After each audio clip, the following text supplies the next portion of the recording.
welcome to the Bella Vista Radio Club's January 2021 virtual meeting. My name is Tom. My call sign is Whiskey 5 X-Ray November Alpha W5XNA, and I am the current president of the Bella Vista Radio Club. My thanks to you for joining us tonight.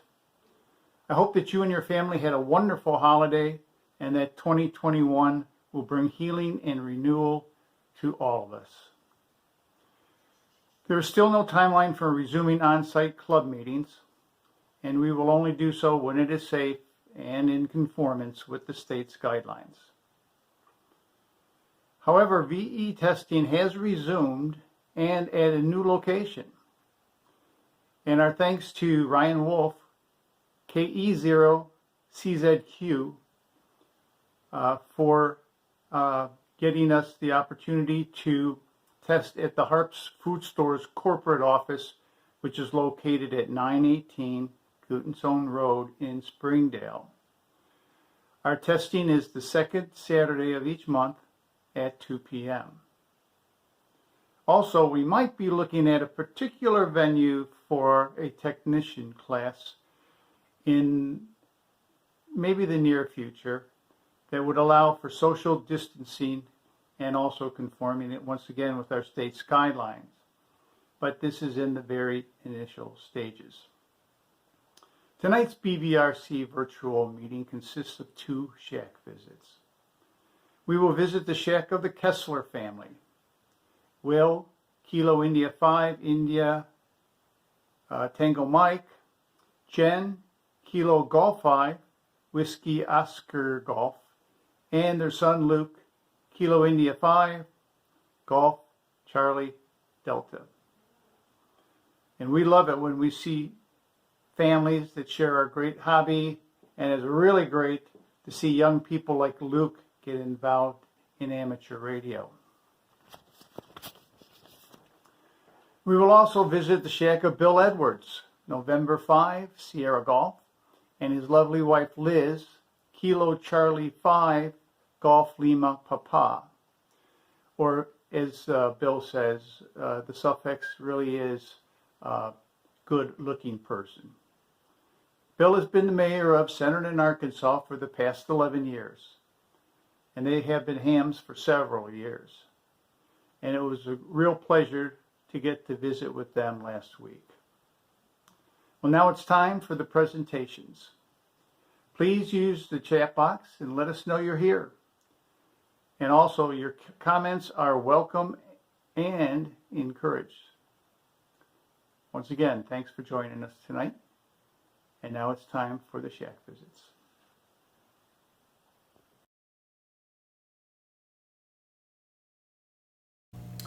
Hello, my name is Will. Call sign is K5ITM. Cameraman is my son Luke. He's also a licensed ham. That's KI5GCD. We're an all ham family. My wife is also licensed, KG5WOC. And welcome to our modest ham shack. Also, I would just like to take a minute to pray on a New Year's blessing. Lord, thank you for giving us this opportunity to gather virtually, creating smart people that have created these technologies that can be used for good things, creating technologies such as radio, which allows us to fellowship together in times when we can't gather together. For anybody that's hurting out there, here are my prayers, and just keep in mind that the Lord will walk through us through any trial that we have. In Jesus' name I pray, amen. We'll start the tour at the left side of the shack here. This is one of our workspaces, just a rolling rack unit. Have some old Heathkit test gear. I enjoy restoring those. A few years ago restored those and they're working well. There's an old power supply unit as well. Bottom shelf right now is just being used for storage. Gear that I should probably get rid of. It's a Kenwood TS180 on the left there.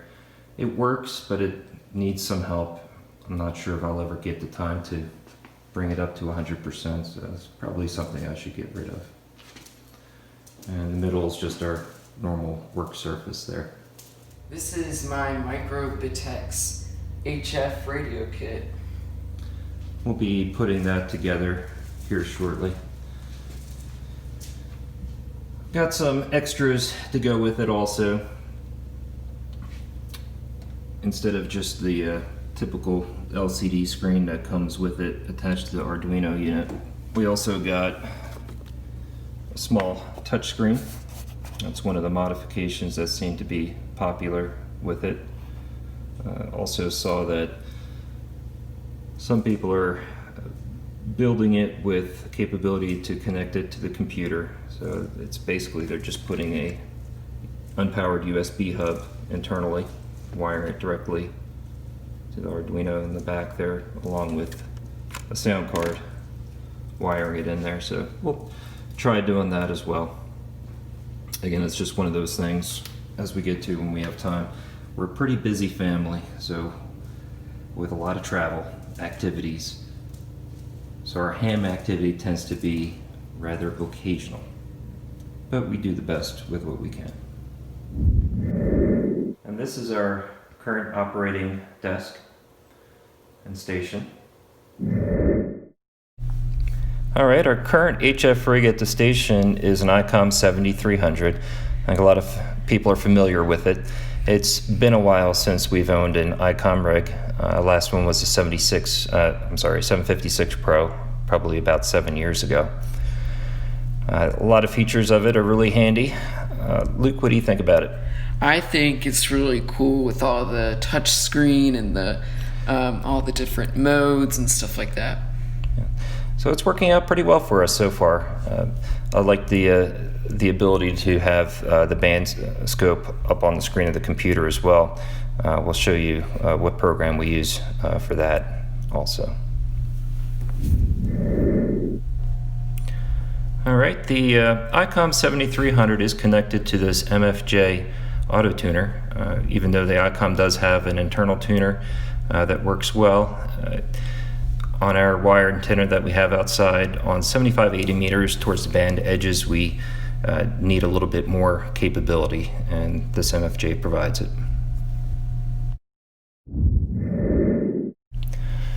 I do have it also connected to an external watt meter. Works well. It's just a little Kenwood unit from the factory. It only has averaging. I did modify this a little bit though.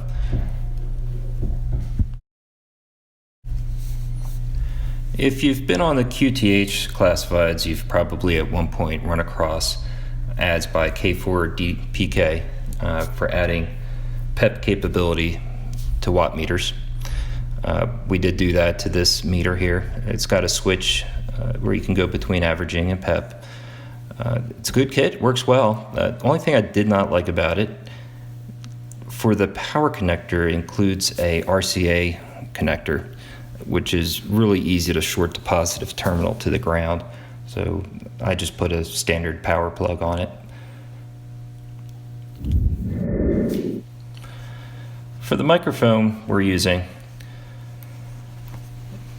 the standard hand mic that comes with the 7300, it does work well, but I like to have my hands free while operating, so we have a foot switch, and I bought this microphone off of Amazon. It's one of those cheap $25 Chinese made. I think it's BM 800 is the model. You've probably seen modifications for that on the internet as well. Out of the box, not so great. A little noisy, but if you take it apart and isolate the element so that it's floating, you can eliminate a lot of the noise that it picks up. It's a lot cheaper than the Bob Heil mic, which I'm sure the Heil mic works a lot better right out of the box. But if you're willing to put maybe about 30 minutes of work into it, I'd say it's worth the $25. It sounds pretty good. I don't hear a difference between that and the hand mic at this point. We also have a WinKeyer USB that is helping me learn Morse code because I am in the process of that. So it's been really fun and a lot more entertaining than just, a normal voice communications. Yeah, it's a bit of a challenge. All right, some of the software that we use here. We're using the Log4OM2 logging software. It does have WinKeyer integration, and we use that also for Luke learning Morse code. It's helpful to have the text input where he can enter letter, say A, he can hear what that sound is, he can duplicate it with the paddles and actually see the output on the screen. I don't want him to learn Morse code visually. I think ultimately that just slows you down when you're trying to process that information and then you see it in your head and then kind of translate it that way. This way it's purely by sound. He has a really good ear. He plays musical instruments, so I think that's the quickest way and ultimately the best way for him to pick that up. We also use the Win for ICOM suite, and that allows computer control of the ICOM 7300, and it also reflects the band scope. There is something that you do notice different. Luke, what do you think about the difference of on-screen versus the touchscreen on the ICOM for the band scope? I noticed that there is a speed change on, what's being shown, and it was interesting to me because I thought that the computer would process something a lot more fast, and it would have a lot more speed to it, but this thing definitely had more. Yep. So the refresh of that is you don't have nearly the resolution, but it still works well. Also, it has some capability as far as virtual serial ports, so it's able to communicate with other programs, your logging program, and anything else that you might have on there.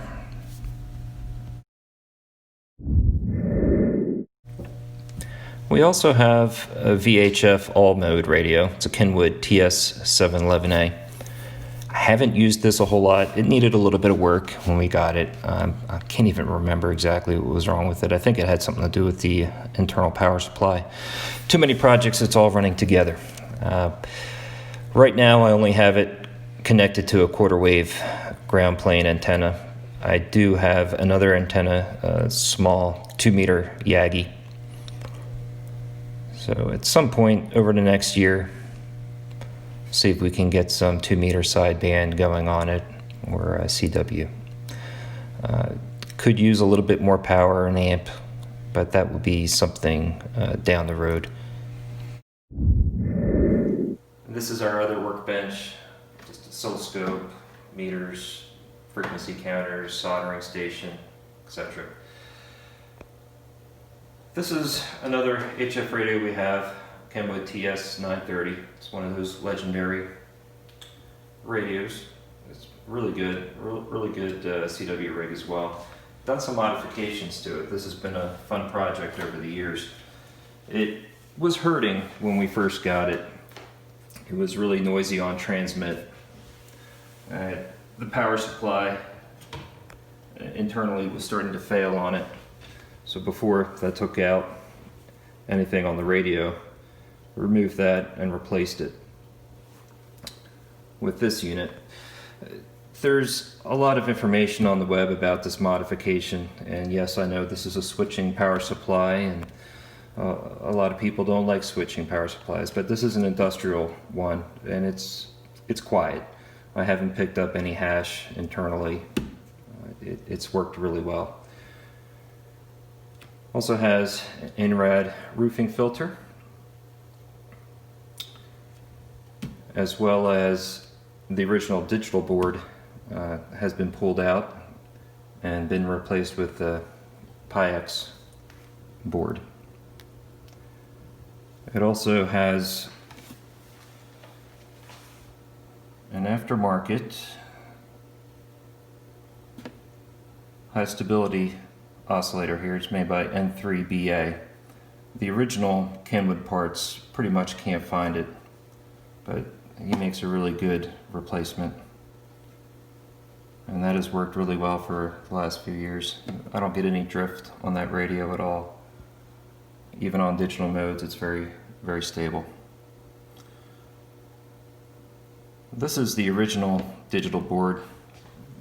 If you're familiar with these radios at all, you know they've they have a lot of problems as far as cold solder joints and the through-hole vias having connection issues. So this one I did have to reflow some of the solder joints and fix some of the through-hole vias, put a little wire in between there to make sure they have a good connection.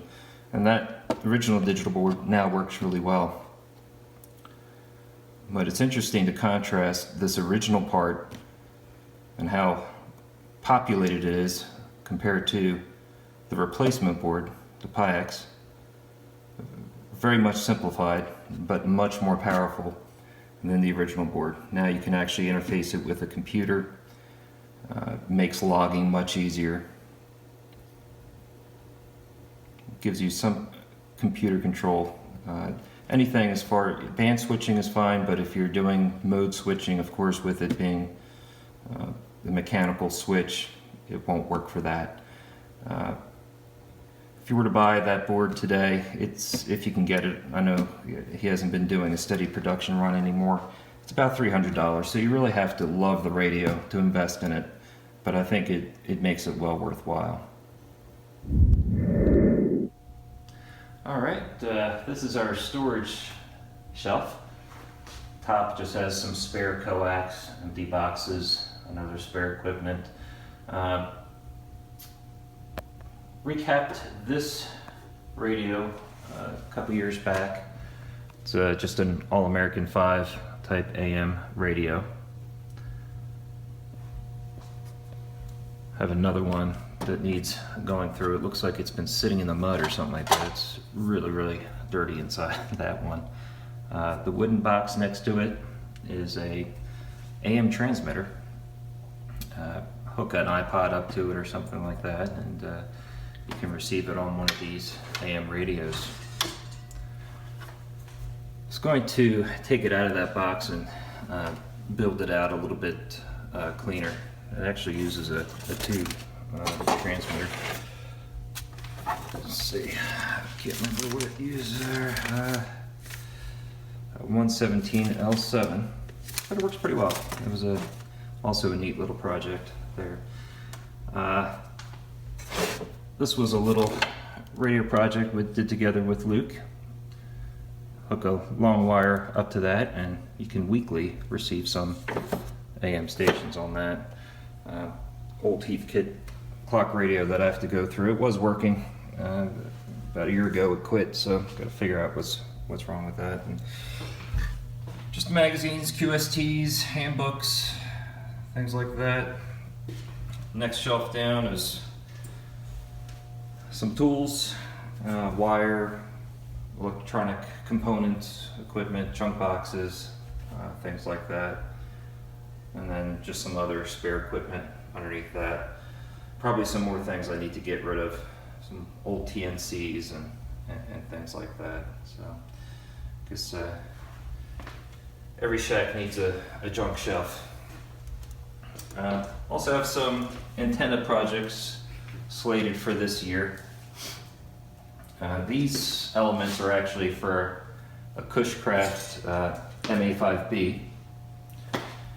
Went through these elements and traps last year, cleaned them out, put new caps and everything. The boom is outside.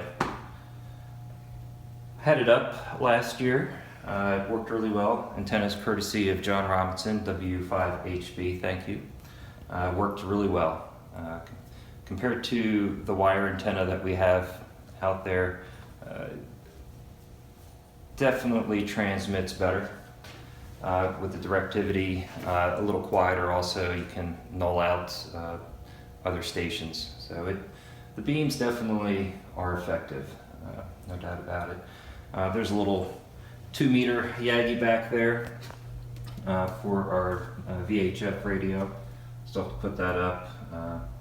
You might recognize also a DB201 antenna over there. I'm cutting that down for 6 meters. It was originally a business band radio antenna.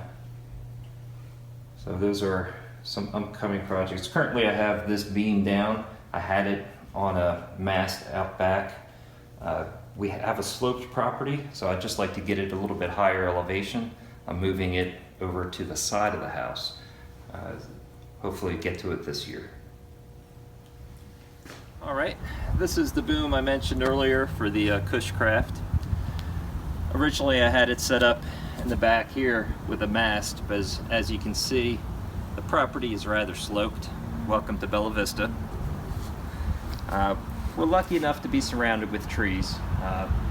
Right now, working on clearing out some of the trees around the back of the property to be able to more easily access some of the taller trees back here and hang some wires off of it. We do have a end-fed half-wave antenna here. It's 80 meters down to 10 meters. It works really well. I've had it about 12 years now, and it's been pretty durable. It works for contacts around the world. Right now the low end of it is about 30 feet. The high end is up in that tree about 45 feet or so. I'm going to change the orientation of the wire after I finish clearing out some of the smaller trees out in the back of the property here. As you can see, it continues to slope down. It's a deep ravine. If I can hang it that direction over one of those other trees, that'll increase the height above ground a good amount. It's interesting to see the changes in the radiation pattern of the antenna as you change these orientations and height above ground. It's really evident in things like PSK reporter or reverse beacon network. It's fun to show Luke the differences in that. All right, that's all we have for you. Thank you, Wayne, Tom, everyone involved in putting these together. It's a lot of work. Appreciate all the effort that goes into it. Hopefully we can all meet again in person at some point, but at least we have this for the time being. Say 7-3 all, and God bless. That's it. All right. Good afternoon. My name is Bill Edwards, and I just want to welcome you to my living room here in the city of Centerton. I am the mayor of Centerton. My call sign is N5SG, and I've been a ham radio operator now for 43 years. First licensed in 1978 as a novice, and was a novice for quite a while, and certainly upgraded to technician general and went through the ranks, and enjoy the hobby. I'm not very active right now. I was very active at one time. What got me into the hobby is I had a friend in New Jersey who was a CB operator, and he went into ham radio operator. He started showing it to me in the ham radio, showed that to me. It was exciting. So I got into it and had a lot of fun. My favorite mode to operate when I do operate HF is CW, and I'll show you some of my radio equipment here in a little while. I also want to introduce my wife. This is Elizabeth.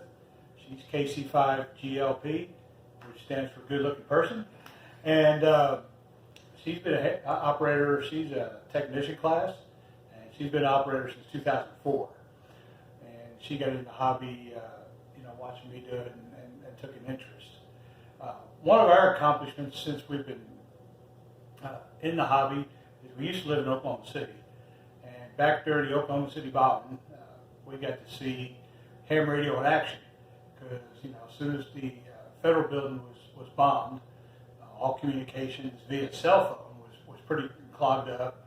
The police radio systems were clogged up, so the ham radio operators there in Oklahoma City stepped in. One of our main roles was to coordinate supplies, and we, Elizabeth was located in the Red Cross building, which is near the state capitol, and I was located about 3 or 4 blocks from the bomb site in the warehouse, and we would interact with the news media. The responders would say, "Hey, we need this." They put it out in the air. They bring it to the warehouse. And this was a two-sided warehouse. They come in one side and go right back out the other side. And that stuff went pretty good. And the public was fantastic. They brought a lot of stuff to the area. So that was one of the good things. Also, when I lived in Oklahoma City, I was also there during the 1999 tornado. And ham radio was a big factor there. And I still keep an interest in storm spotting, do that here in the Centerton area. Part of being mayor, I do actually use the hobby, when there's severe weather. I listen to several of the repeaters. I'm active on the Centerton repeater, and actually, I was telling Tom at one point, I actually set the sirens off based on a ham radio spotter report. He was observing circulation just west of Centerton. I was looking at that same gun, and I directed the sirens to be set off. We do have sirens here in Centerton, and they've been an asset. But ham radio's been a lot of fun, for that. I wish I had more time for it. But being the mayor, I've been the mayor here for going on my 11th year, and we stay busy here. As far as equipment, I do have a city vehicle outside. I do have a 2-meter and 440 radio in there, along with the DMR radio. So, like I said, when the weather gets severe, I'm keeping an eye on it. Also, here at my table, I have quite a bit of equipment. I'm not handheld poor by no means, and this is a lot of fun. I'm actually starting off with my HF rig. I just bought a ICOM 705. I like to get back into HF. I've got a common antenna that I'll be setting up portable when the weather gets a little bit better, and kind of excited to use this. This is just a 5-watt radio, and also when I operate, I'll just probably operate on CW. That's my favorite band. It's a challenge, and as many of you know, you can communicate a long distance with a very low power. So we'll see how this works out. I've also got an indoor antenna which mounts on the radio. I've not really used that too much yet. Like I said, I just got this. But also, some of my favorite modes is the digital modes. I like D-Star. It's something I started using. There is a repeater here in Rogers that has D-Star and DMR on it, and I listen to those repeaters. But also, I have a couple hotspots here where I can communicate, and also I just received a new hotspot where I can crossband from DMR to D-Star or D-Star to DMR, and I think that'd be pretty handy as we go. So again, I have the 705. I've got this nice backpack to make it all nice and handy. Got a couple extra batteries, and looking forward. Like I said, I've used it on D-Star, and it works very well, and also used it on 2 meters and hitting the Centerton repeater with no problem, just with a little whip antenna on it. Also over here, I do have several other radios. I have an Anytone, I believe it's a 878 or 868 Anytone, and that has a nice little radio. It's good and sturdy.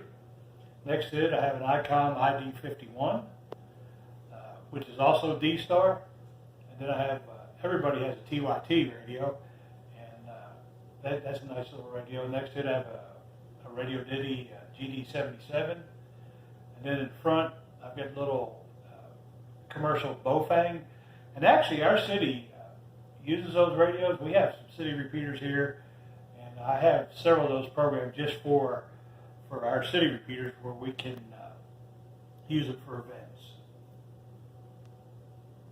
All right. So I'm going to show you some of my equipment that I have that I mentioned earlier. This is the ICOM 705, and right now I currently have it set up on D-Star reflector 30. That's usually what I monitor. That seems like a pretty active reflector, and seems like a pretty good little radio so far. Like I said, I haven't really used it much. I just got it, but looking forward to it. I just use this little antenna that I have mounted to it.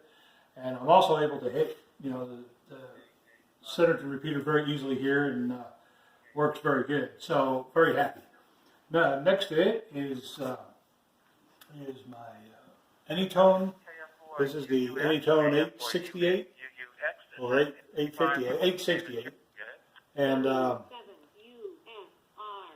the D-Star just went off for us. So anyway, this is my Anytone radio, and I listen to both of them. Like I said, I'm active on Talk Group 3100 here. And then let's turn that down a little bit so I can just talk a little bit about the rest of my equipment. This radio right here, this is the ICOM ID51. And this is a nice rugged radio. I like this little radio.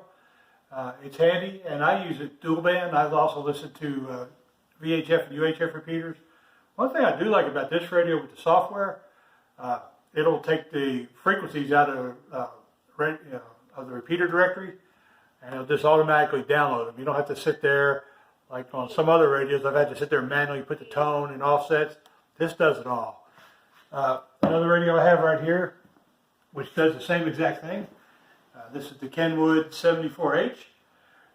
This also has the same software or same company, and you can download everything here. This scans very fast. This is a beautiful radio, and the only disadvantage of this radio is you need to have an extra battery because the batteries don't last long. This is also a general receiver too. I've not hooked any other antenna except this on it, but I will experiment with it and see how it receives. It receives CW, sideband, and everything.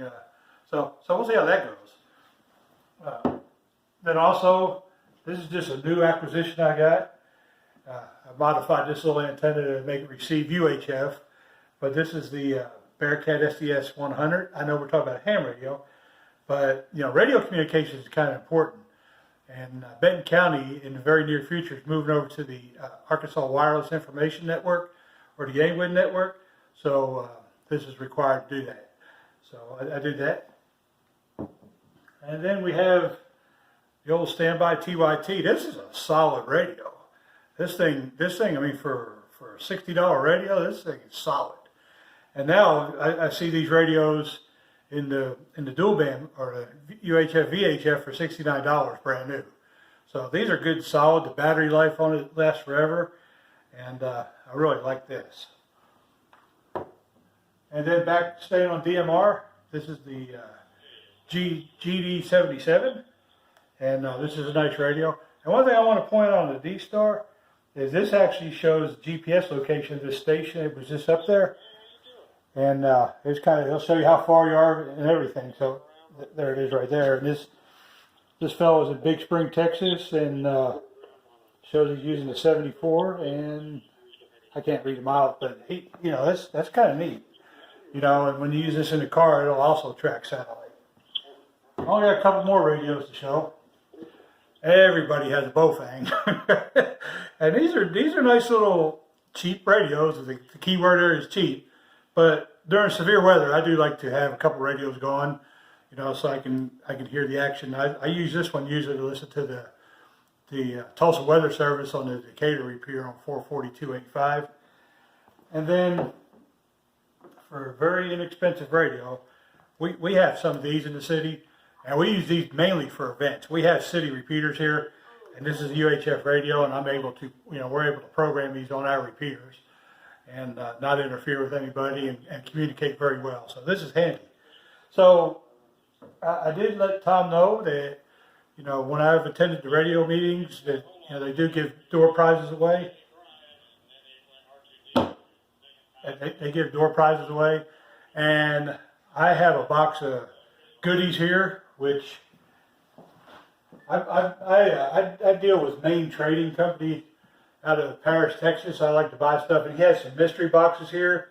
And in this mystery box, I know being ham radio operators, we like antennas, so we got several different antennas. This is an outdoor HD TV antenna, and everybody needs a soldering iron stand, and this is kind of a neat gadget. This is a satellite finder. You can just hook it between the antenna and your receiver, and it'll help you point the antenna, help you point the satellite. So these are just some of the things that I'm going to donate to the club. All this stuff's brand new, and I think this will go to good use for some folks in the hobby. And Liz, do you have anything to say before we wrap this up? Like I said, she enjoys the digital radios also.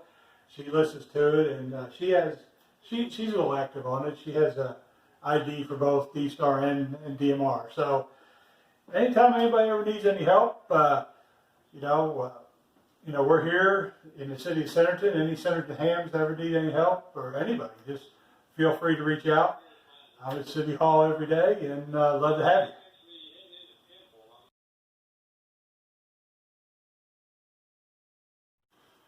Well, we're back, and I hope you found these presentations enjoyable and informative. And thank you for being a participant.